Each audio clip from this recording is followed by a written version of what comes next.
putting in place things upon which your generation can build, and then the next generation can build. Mhm. And when parents can make that happen, which comes with sacrifice, comes with hard work, but comes with that uh, inner belief that what they are doing today keeps them tethered with future generations. Mhm. And that's the core of cathedral thinking.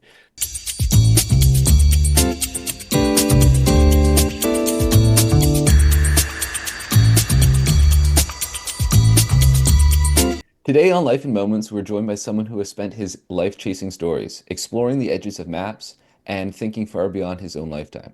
Rick Antonson is the former CEO of Tourism Vancouver, where he played a key role in bringing the Olympics to Vancouver in 2010. He's the author of several acclaimed travel memoirs, including To Timbuktu for a Haircut, Route 66 Still Kicks, and The Full Moon Over Noah's Ark, both books that blur the line between adventure and reflection. Rick's idea of cathedral thinking, the act of beginning something that you might not see completed in your lifetime, has resonated deeply with many audiences. Most recently, he has co-authored the capstone edition of Slumax Gold, a story that's lived across generations and continues to capture the imaginations across British Columbia. But beyond the titles and travels, Rick has lived something quieter and more powerful, a deeper belief in curiosity, collaboration, and the kindness of others. Rick, thank you for joining us and welcome to the show. Well, thank you very much for having me along, and I look forward to our conversation. I'm impressed with how you've been working on this, and I really like the way you characterize the introduction, because the matter of curiosity and collaboration seems to be something that you and Nav and I share. Yeah, yeah. We appreciate you being here, and I think we're going to have a good conversation. So, just to get in here, through our research, we've seen that you've had worn many hats. You've been a CEO, an author, you've traveled a lot, you've been a speaker. And just wondering which one of these roles has surprised you the most out of all of them? Oh, well, I've never had that question. I really like that, and neither is sort of a favorite in terms of Hmm. which has surprised me. I guess each in their way, and I can do that really quickly to say that when I speak sort of around the world about cathedral thinking, and I Really quickly, we just heard Rick say cathedral thinking. Now, you might be thinking to yourself, what is that? For we do get into the definition a little bit later on to this podcast, but just for my eager viewers who want to know right now what it means, it's essentially a mindset of building for the future. And rather than prioritizing of what's happening now, it's about prioritizing of what's going to happen in maybe future generations. Now, why it's called cathedral thinking is because when those who started building cathedrals, they would actually pass away before the cathedrals would be finished. Because, as you may know, cathedrals take sometimes decades, but most of them take centuries to make. So, if you started building a cathedral now, you might not see the finished product because that finished product might take place 100 or 200 years down the line. Rick does do a better job of explaining what it is. He has a TED Talk, and it's all linked into the bio. So if you want to get a better idea of what cathedral thinking is and what we really mean by that, we talk about it not only in this podcast, but in a TED Talk that's linked in the bio. So check it out. And yeah, all right, back to the video. when I speak sort of around the world about cathedral thinking, and I'm always surprised by the number of people who immediately get the concept of keeping Hmm. the living generation tethered to the future, but maybe are unfamiliar with the notion of it being about people laying the foundations on cathedrals in the 15th century, knowing that it would be great great grandchildren who would Yeah. finish the project. The role of a CEO brought a different type of a surprise, because one could all of a sudden make some things happen because the job title lets you say, let's do this. Mm. And most often it would be someone else's idea that I was able to embrace, encourage, sometimes provide some funding for, and then get out of the way while I watched them achieve success. In terms of traveling, I think the surprise always is if you don't over prepare, you always have those aha moments. You're Hmm. not doing something that's predictable, and the unpredictable is like the shadows. That's Yeah. where the best stories lie. So I think in each of those are a few examples. I think in each of them, the element of surprise is invigorating, and to be encouraged and never shied away from.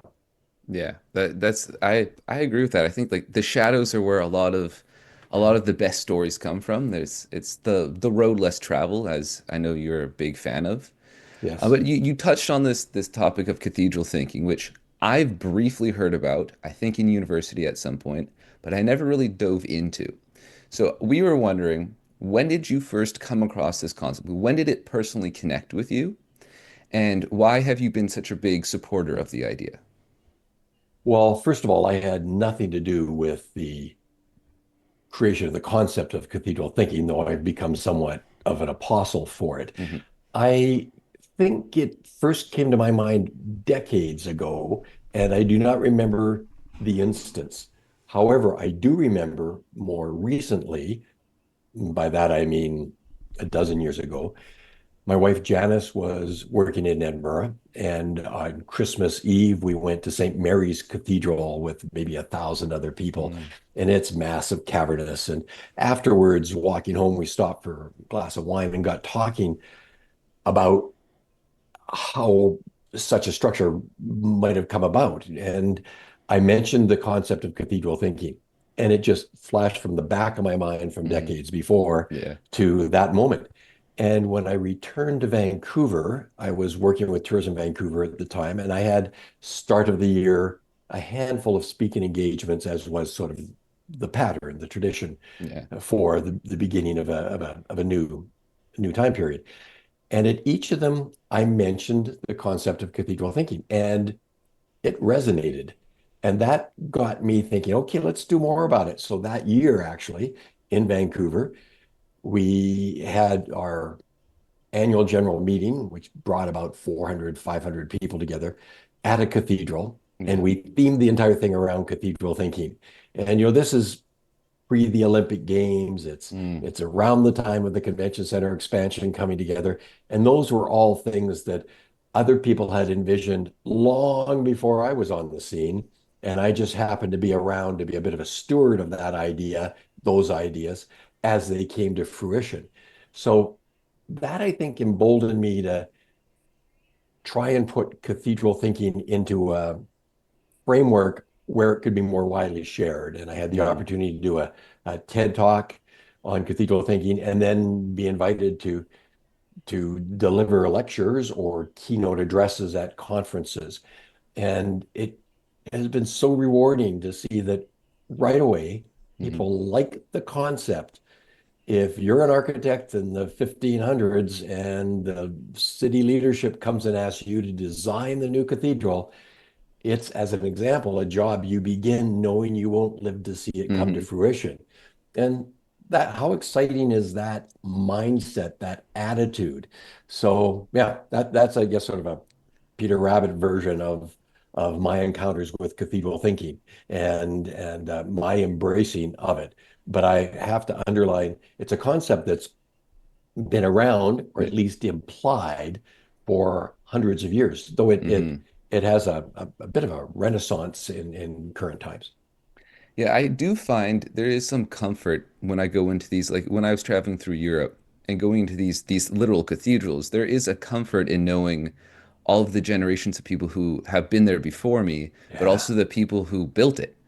yeah. No one, I will never know these people. I don't know their names. They're sometimes not even written down, right? There's no acknowledgement of the contribution that they made, but there is still this sense of connection from hundreds of years in between it being built and myself coming through the doors, right? There's a Well neat said. thing there. Um, Yeah, and it's a reminder of the significance of small actions, mhm, each playing a bit of a role in causing a bit of a ripple. And very few of us are ever able to see the ramifications of the little things that we do or we watch others do, where they initiate something or they have a new idea or they do their part of putting together a basis upon which others can build. Yeah, that's it's fascinating. So I can identify with what you say about being in a cathedral and being somewhat in awe mhm. of the structure. Truly, it's like this is massive, and to think about how it was built is also a very interesting thing. Mm. Um, going through the cathedral thinking, I couldn't help but think how relevant it could be to younger generations today, ourselves included, where a lot of people are want that instant gratification, that immediate, good job, you did something. But how can we encourage people to embrace that long-term thinking and to participate in something that they might not ever see the benefits of? I think there are a couple of things. One is looking forward, one's looking back. And that's how do we pause occasionally to realize that we today are the beneficiaries of actions of others long ago. Hmm. And it could be we take for granted going on the internet. And there was a time when the whole concept was vague and very few believers, and yet people pioneered away, if that could be a phrase.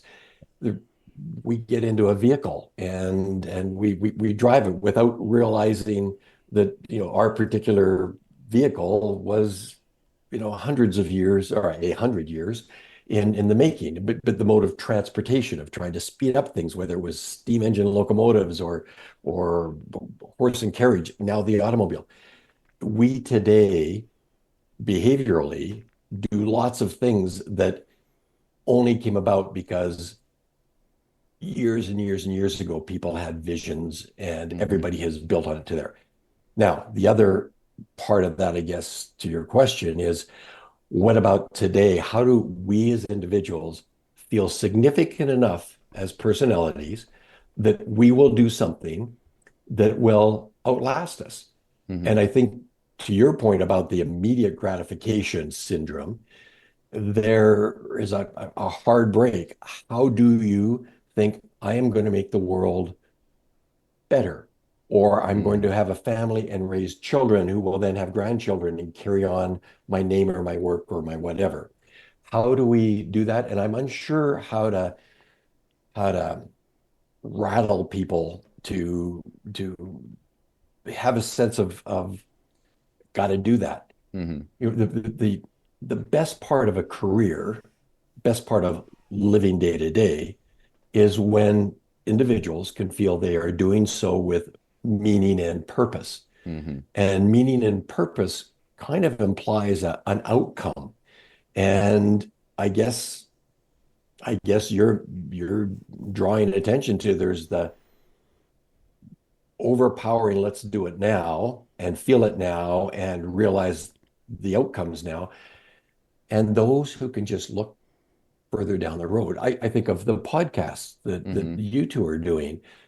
They're not just about someone listening to it now, it's about informing their thinking and Hmm. letting others ponder it after the podcast is over, and then wondering how to apply some of what we've learned. Yeah. And that's for any of us listening to a lecture or a podcast, reading a good article, is you want to have a benefit of knowing more at the end of it than you did at Hmm. the start. But then what do you do with that? So I'm rambling a bit, but I do think it's to underline the point that we need to think that what we do today matters in the long arc of history and will make a difference down the road. I think it's why people work on political campaigns Mm. to get an outcome. And the outcome is that if their people get elected, their policies will be embraced and then it will change things, whether that's better on the housing front or it's better on the drug rehabilitation front or it's better on the economic front.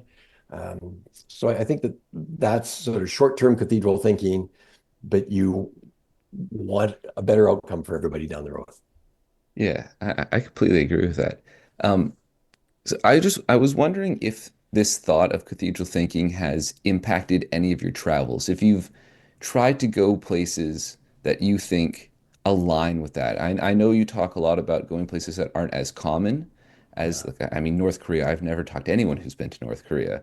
So does that cathedral thinking have any impact on where you decide to take your travels? I don't know that cathedral thinking has impacted my decisions on where to travel. It may impact my behavior when I'm traveling. Okay. So I'm always curious about how something I'm seeing came about. So you mentioned being in North Korea, and I was there with my two sons, both adults, and constantly we were being educated on a North Korean storyline about how the war they still are Hmm. fighting began and how it wasn't them who initiated, how they believe it was begun in Washington, D.C., and on and on. And everything we encountered through our handlers was reinforcing that type of information basis. So I was really interested, which led then when you see the monuments, and the monuments in Pyongyang are as impressive visually in terms of their massiveness, in terms of their Hmm. placement, as any monuments I've ever seen, say, in Washington, D.C. So you're being said, well, how did those come about? Why did they come about? And I think that that's maybe an indication of my then wondering, where does all of this lead? Does Mm. it lead to, say, reunification with South Korea and North Korea? That would be a really potentially happy storyline that cathedral thinkers in North Korea today and South Korea could be envisioning.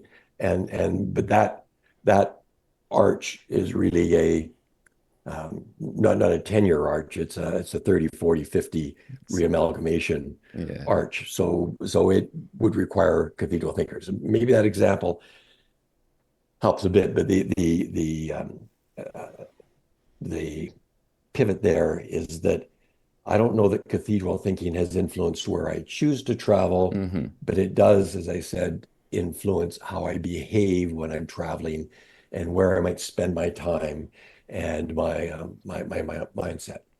And Um, maybe even your curiosity, sorry, now, maybe even your Yes. curiosity while you're traveling. Like you were saying, how was this thing built? Why was it built? When was it built? What Yeah. what triggered what were the events that led to that?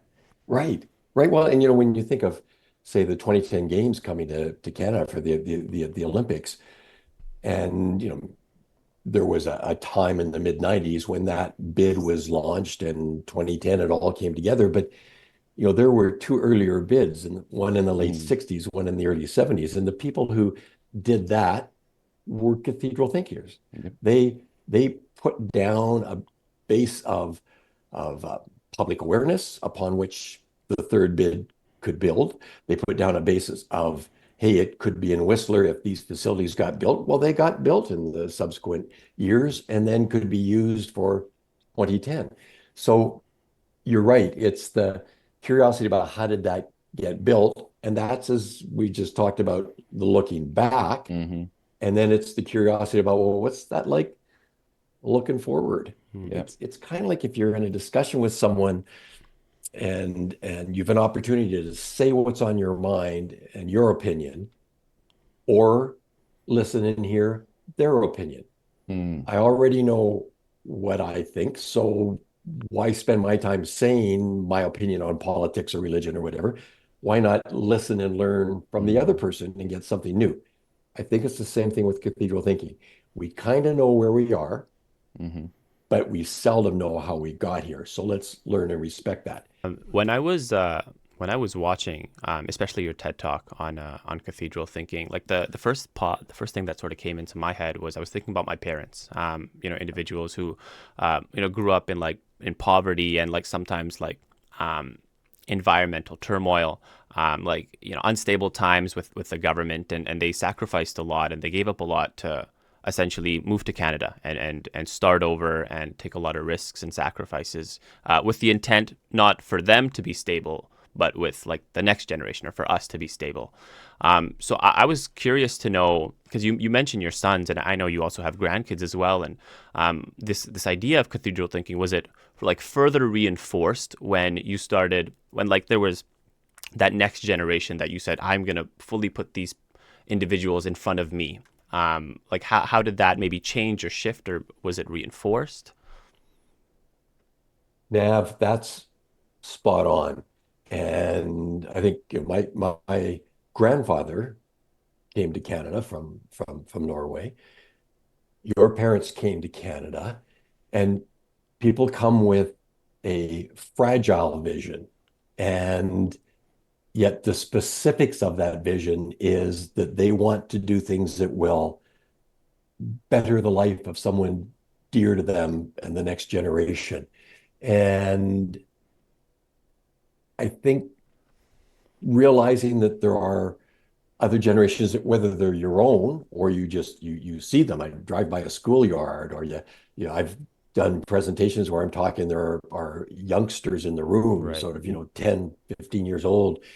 And I'm always heartened at hey, the future's going to be okay.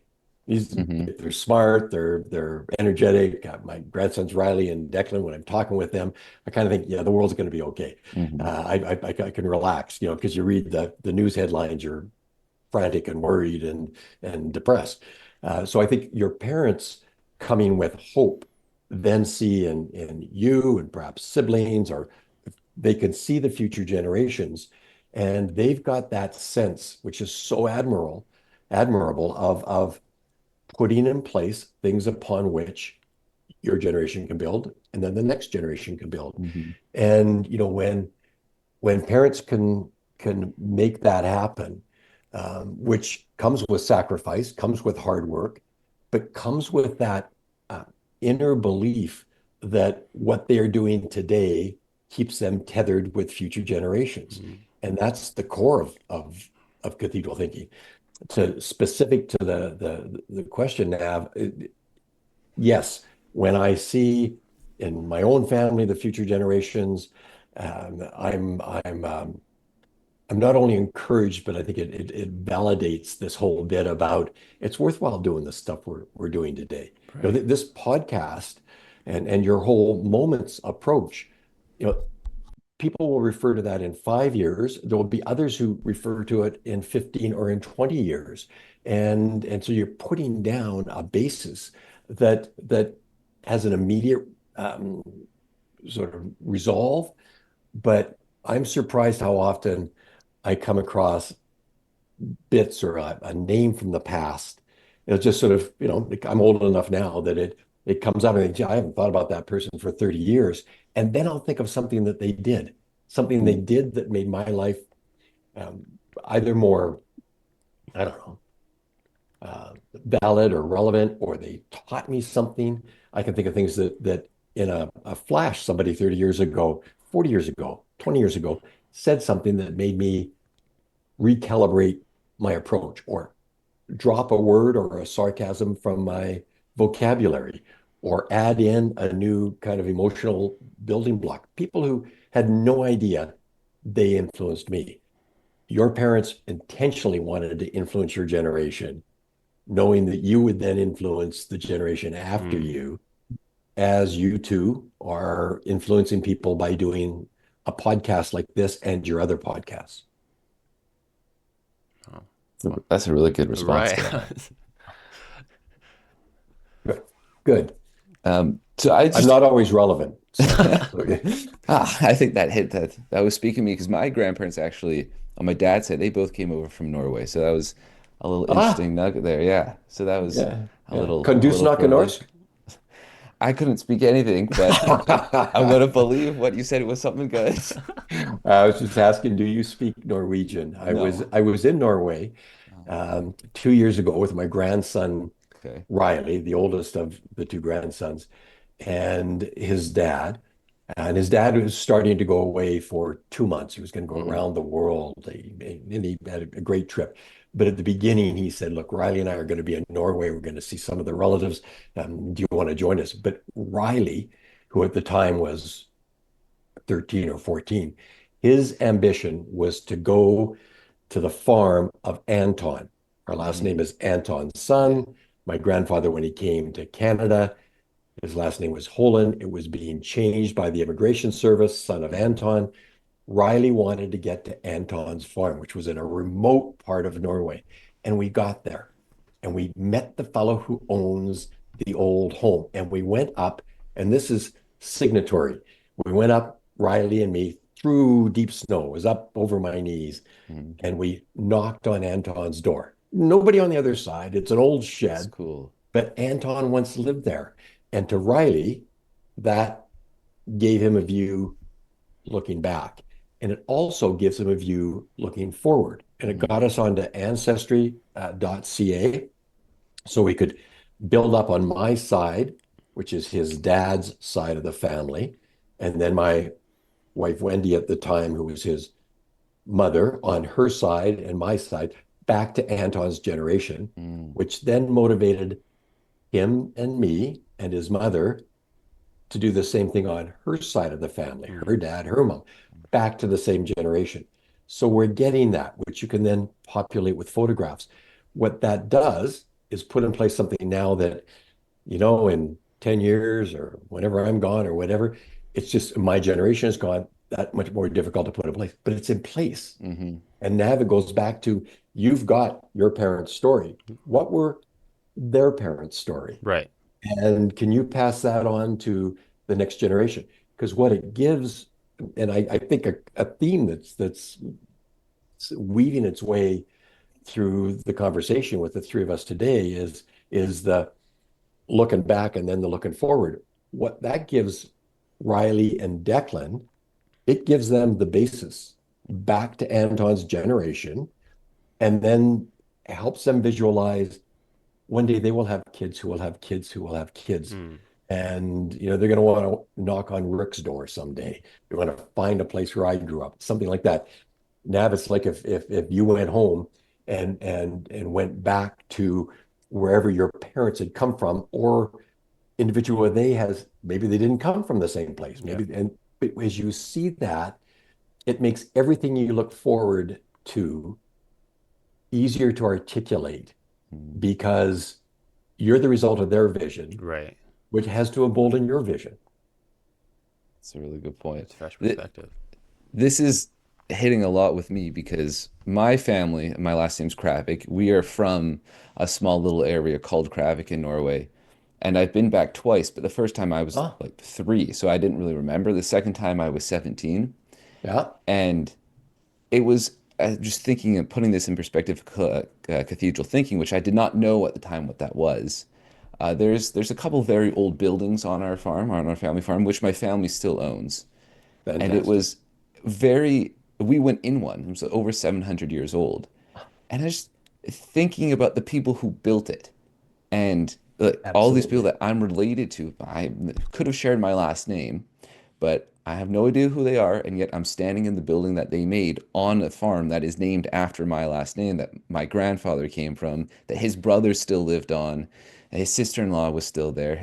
And so it was I felt very comfortable, even though I hadn't spent that much time in that area. It instantly felt like a sense of peace and a sense of home. And I think a lot Uh, of that was just thinking about the family and all of the history that had happened in this place that I was now getting to visit. Is that Caleb, you are so fortunate because it's not too late. I mean, mm-hmm, when we went back to Norway, we were able to do some stuff because we still had relatives there. mm-hmm, But there are lots of people who can't go home, mm-hmm, can't do that. And it's tough to get people interested in where they came from unless they have, the experiences like the two of you have had where you can identify that way. A lot of people, one of my grandsons, Declan, who's 13, who's less curious about that, but he's 13, so he's got lots of stuff going on mm-hmm, in his mind. And I said to him, so I live in the Okanagan, they live in the Lower Mainland. I was spending some time with them a couple of weeks ago, and we got talking about this, and I realized he wasn't necessarily as curious as I was about that. And I said to him, uh, you know, Declan, 4,000 people had to have sex so that you exist. Right. uh, And what was his response to that? he said, what do you mean? What do you mean? Because he gets that he came from his mom and dad, Uh-huh. right? And that they sort of he gets that. But yeah, this is it's like a really complicated bushy family tree if you go all the way back. Mm-hmm. But were it not for all of those couplings, really Mm-hmm. quite specific couplings that had any of them happened the day before or the day after Yeah. or different person, I wouldn't be here. I just read a book on Bill Gates, And as they were struggling and trying to figure out stuff, we now know how it panned out. But at the time, and there were so many little uh, incidents that could have gone that way, or somebody could have said, "No, I can't be a part of that." Hmm.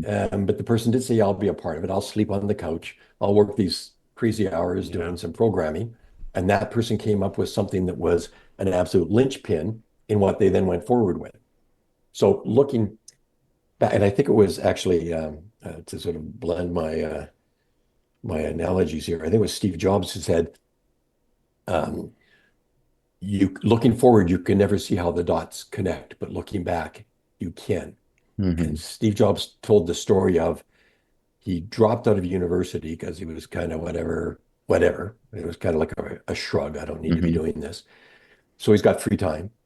He's walking down the hallway to go have coffee or whatever, and he walks by a sign, and the sign is for a course on calligraphy. Hmm. In the moment, he turns and walks into the course, Hmm. spontaneous, and ends up sitting through it, and I guess maybe going back a bit more and learned design, layout, the calligraphy, lettering, styling. And he said that specifically connects with how he designed the Apple computer screen, face, look, all of that, which in his telling was then mimicked by Microsoft in terms of kind of the structural appearance.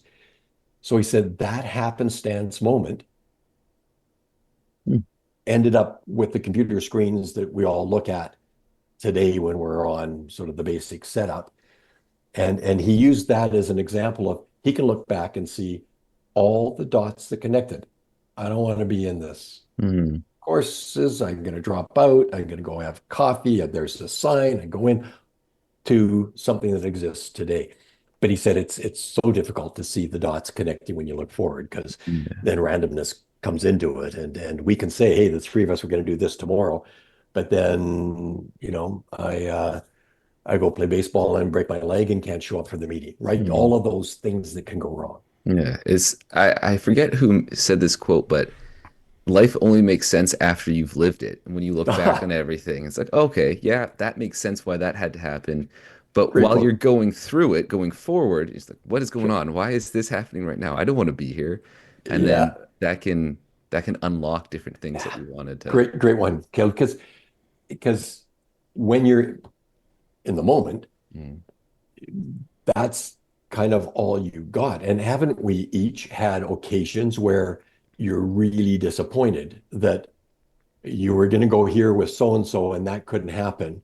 But as a result, over here, something else happened. mhm, And days later, you realize that was actually better than had I gone as was intended. So mhm, it's there's a country and western song that says uh, thank God for unanswered prayers. mhm, And I think the whole um, concept that what we want isn't always what we need mhm, and isn't always what we would look back on as favorable. You know, you're a younger generation than mine, but I'm now of a vintage where I look back and think, what if I had have stayed full time in our early book publishing company that we were starting? Where would that have gone? And the moment I think of where that would have gone, where I may have lived, books I may have wanted to publish by other authors, what I would have been as an individual, what I maybe I would have finished my university degree, all of that stuff, that would have gone that way. But what immediately comes to my mind is then I would not have done this. And had I not done that, I wouldn't again be here today. Or having taken the other path, my life might have ended early. It's anybody who's ever been in a car accident wishes there'd been a red light that they had to wait through 5 minutes earlier or 2 minutes earlier because they would have avoided the accident. Yet, how often do people get a red light and they're frustrated? They mhm, get this anxiety and, oh gosh, I got to wait through this. Well, uh, if you're looking down on the big board game of life, you may have realized there was an accident that was Hmm. about to happen. I mean, Yeah. that's pretty philosophical, but it's back to the bit about, are we intended to be here? Are Yeah. we are we more than random outcomes? I Yeah. kind of tend to us being random outcomes. I want to pivot a little bit because I also want to talk Sure. about one of your books, Schlumach's Gold, and I also want to give Yeah. the audience just a little bit of a preface. Rick, yeah, Oh, there there it it is. is. Love it. That's great. Rick co-authored a book, Slumach's Gold in Search of a Legend and Curse, and it explores one of Canada's most enduring mysteries. It's the tale of a hidden gold cache near Pitt Lake tied to Slumach, who was a Katzie man executed in 1891. And rumors say that he cursed the mine to keep it hidden. Yet still over 130 years later, treasure hunters still search for it. And in this edition that he just held up, the authors examine the myth, the history, and the obsession surrounding the legend, separating truth from fiction while keeping the mystery alive. A quick question. We will also link some of like his website, his Thank TED you. Talks. Everything will be linked in the bio. So feel Hmm. free to further explore it yourself. But I do want to ask a quick question about Slumach, and that is Please. because you write about people chasing a legend through like dangerous and mysterious terrain, and you yourself have also explored remote places, Timbuktu, North Korea, and I was just curious if any of these own travels for you felt like you were on your own version of Slumach's trail, like chasing Uh, something bigger, unknown. Just curious about that. yeah. Well, that's great. So I'm one of three co-authors, Hmm. and so there's the whole collaboration bit. But I'll separate out for the moment my individuality with the other trips. Yeah, I do find a quandary in my own travels, the places you've mentioned, between sometimes feeling I'm on a quest and sometimes feeling I'm on a pilgrimage. Hmm. And I'll draw a difference with two examples. One is when I was on Route 66, which led to the book Route 66 Still Kicks, Hmm. Driving America's Main Street, which will be actually reprinted next year because it's the 100th anniversary of Oh, Route 66. Okay. And I was told, I was with my uh, travel buddy Peter, and we were told at a dinner. We were having dinner in Santa Fe and talked about being on a journey. And the waiter said, "No, no, I think it's a pilgrimage that you were on," because he had heard about what we were doing and what the journey was delivering to us. Hmm. But when I went to Timbuktu, I think that was a quest. Hmm. And the quest was kind of, I think, validating something. My dad had always said when we were like 4 or 5 years old, we said, "Where are you going, Daddy?" And he'd say, "I'm going to Timbuktu to get my hair cut." So I kind of picked up that as a pole star. I was going to go to Timbuktu and get my hair cut. But the quest for me became, once I was aware that in Timbuktu today, there are hundreds of thousands of ancient manuscripts, Hmm. you know, from the 1300s or the 1400s still in Timbuktu. I had a quest to actually see those, understand how they'd come about. Most of them are in Arabic, some are in Hebrew.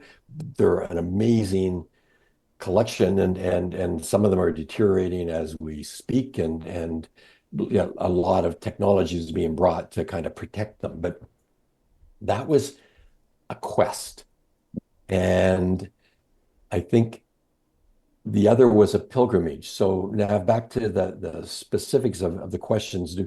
Did I feel like I was on um, sort of like a Slumac um, uh, journey?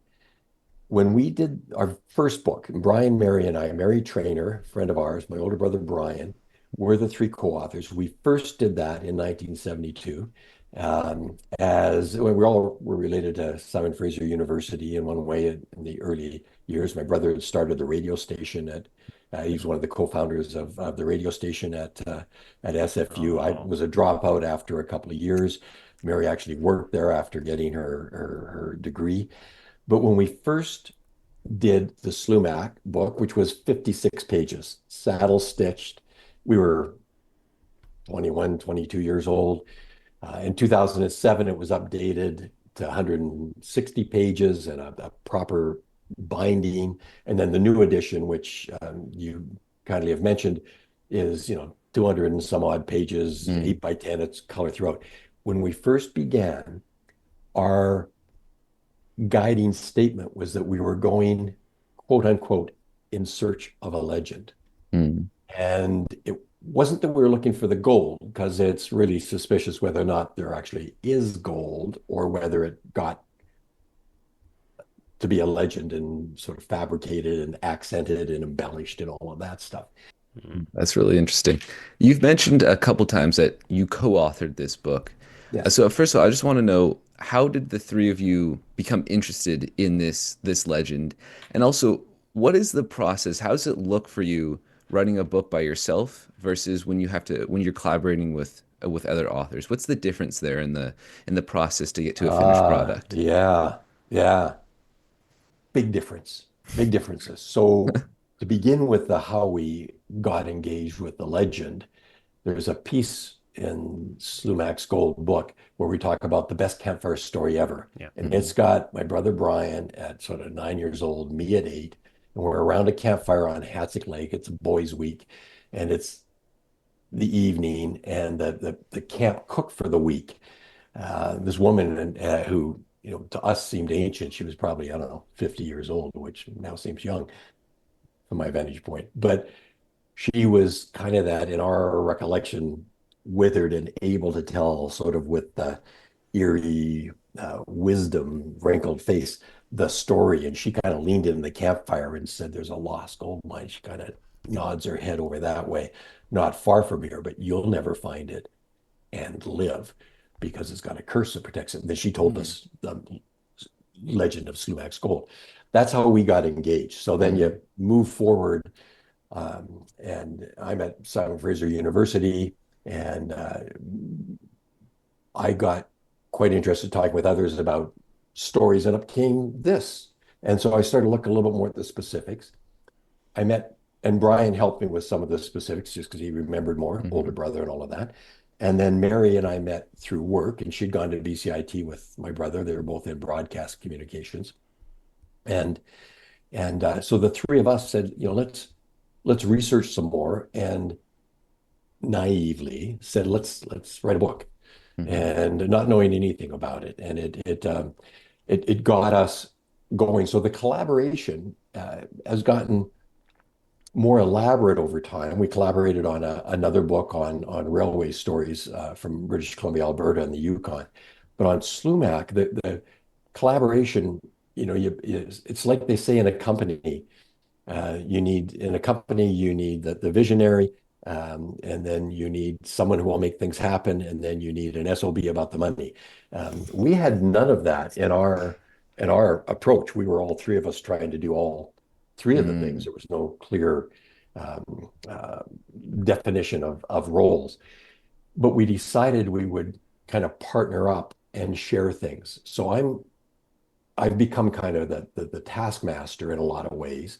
I spent a lot of years in book publishing. I can't edit, I can't spell well, any of that, but I can kind of shape how the narrative might flow, how a book might be structured. I get that concept out of the publishing realm. And as the book became uh, more visually apparent to us, it was going to be this, it was going to be this long. We realized we needed an illustrator, all of these things. So each of us would have different tasks, and we would work on the maps, or we would work on the research, or we'd work on the writing, and somebody would write this piece and someone would write that. And we started trading them off. In the last edition, we thought we had a lot more time. We'd struck a deal with Heritage House, and sort of in January of 2024, we thought the book was coming out around now, say Mm. May of 2025. We had this horizon. And around then, the publisher said to us, we've decided this book will be 8 by 10, will be colored throughout, and we're going to publish it in fall of 2024. We need everything by the middle of June of 2024. So it just revamped our Okay. lives. Janice, my wife, and I were in Spain and chanced to be in Morocco, and we've been traveling around for 7 weeks. Well, for 5 of those weeks, every morning I'd spend 3 or 4 hours working on the book project. We happened to be back in Paris in June, just when some proofing needed to be done. And every morning, I would get up and spend 3 hours, 4 hours in a little cafe, thinking I should Mm. have on a beret. I'm a writer. I'm living in Paris.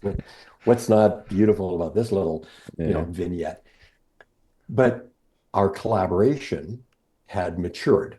Mm. And Brian and I, we're a year apart. We've been had a sibling rivalry of sorts for Mm. forever, right? He's the Hmm. older, wiser, better looking brother, um, as he would say. And so we would have little back and forths, and we're used to sparring, and each Yeah. of us wanting the last words. And Mary's husband, recently we were having coffee, and he said, we've got 12,000 emails on our system, which is overwhelming it. He said, but 9,000 of them are you and Brian going back and forth because we couldn't just say, hey, Caleb, you want to do this? And you say, yeah, I'll do it. Dad, you want to do that? And I say, yeah, I want to do it. So Rick, you got this to do. No, no, not Brian and me. We would go, well, this, right? We both love maps. Yeah. We love maps, but we had to create a number of maps working with a map maker. And Mm. creating maps is really complicated. And we go back and forth, and if one of us misinterpreted something and plotted some things on the map, the other one couldn't let it go.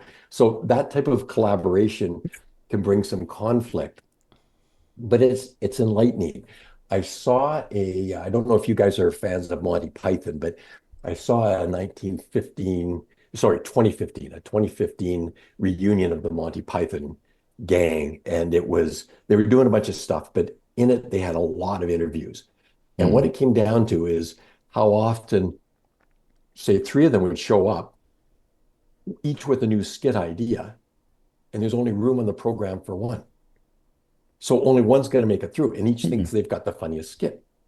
And so they pick apart the other person's skit to try and get it so it doesn't happen. And it came down that someone would have to make the decision, but it highlighted the the chat about collaboration, about the give and take, about the splitting of work roles. I would say that Slumax Gold, In Search of a Legend and a Curse, which is published by Heritage House, so the publisher has a big role in it. Mm. But I would say that without a doubt, it's a third Mary Trainer, a third Brian Atkinson, and a third Rick Atkinson. At times, that was really messy. One of us might have been putting in a bunch more time than the others. Mary corralled all of the photographs and the Mm. captions and worked with the publisher on that. Brian liaised with the editor. Those are lost hours. Like they're just really, it's a sinkhole Hmm. for time, really productive. But yeah, you can't track that. Each of us wrote different pieces and then we each rewrote the others. Mm. So to wrap with an answer to the other part of your question, how is collaboration different than writing alone? Writing alone is lonely. I Mm. would talk to people during COVID and they say, how do you feel about, hunkering down and having to be closeted? And I said, I'm a writer. We hunker down. We're closeted, right? It's a very lonely task. Mm. When you're researching, even if you can get a bit of help, say I had on all my books, my travel memoirs, I would have someone who could help me, like a permissions editor, because Hmm. that's a big task. But you're researching, you're writing, you're not bouncing it around in collaboration, because there were three of us. Everything you do is subject to second guessing by two other people. So I would say each of my travel memoirs has, say, a year to a year and a half of my life in it, from journey, research, planning, working with the publisher, writing, rewriting, editing, all of that. Um, the workload is shared when you have collaborators. Yet it's not just a third as much work. Um, it's a third the job, but collaboration brings with it added components and added hours and added conflicts Hmm. and differing views. And like I said earlier, I already know what I think, so I'm interested in what other people think. Well, Hmm. you're not always interested in what other people think when you're collaborating, because sometimes they think what you've written isn't up to par, or why did you rewrite what I wrote? Why did you change the map? And yeah, but it's invigorating. Collaborating is invigorating, and writing on your own is more introspection than invigorating. Caleb's I frame. think Caleb's frozen. Okay. It's okay. On Was this that a shock of something I said to him? probably was. We're talking about collaborating. He was thinking back to some projects Yeah. back in the Well, you day. two are collaborating, right? Yeah. You're collaborators. You know exactly probably Oh what yeah. I'm talking about. And I'd be interested to know about your views on collaboration. Oh, as soon as you mentioned collaborating, and then you were talking about like the back and forth with your brother, I was just thinking back to so many projects back in university where like I'm butting heads with other Yeah. individuals, and I'm like, why are we butting heads? And then we're just going back, and there's like a third team member who's just like watching it all. I'm just thinking like Mary's just watching you guys go back and forth. It's great. It's funny. Um, on this podcast, we always like to like end it with a quote, end it with a message. You yourself, a very accomplished individual. It's kind of a hypothetical, but like a fun question. If all your work were to disappear tomorrow, Mm. hopefully not. Yeah. But if all your work Okay. were to disappear tomorrow, what is one message that you would want to share with a greater audience, regardless of what generation they're from? So I know the answer to that.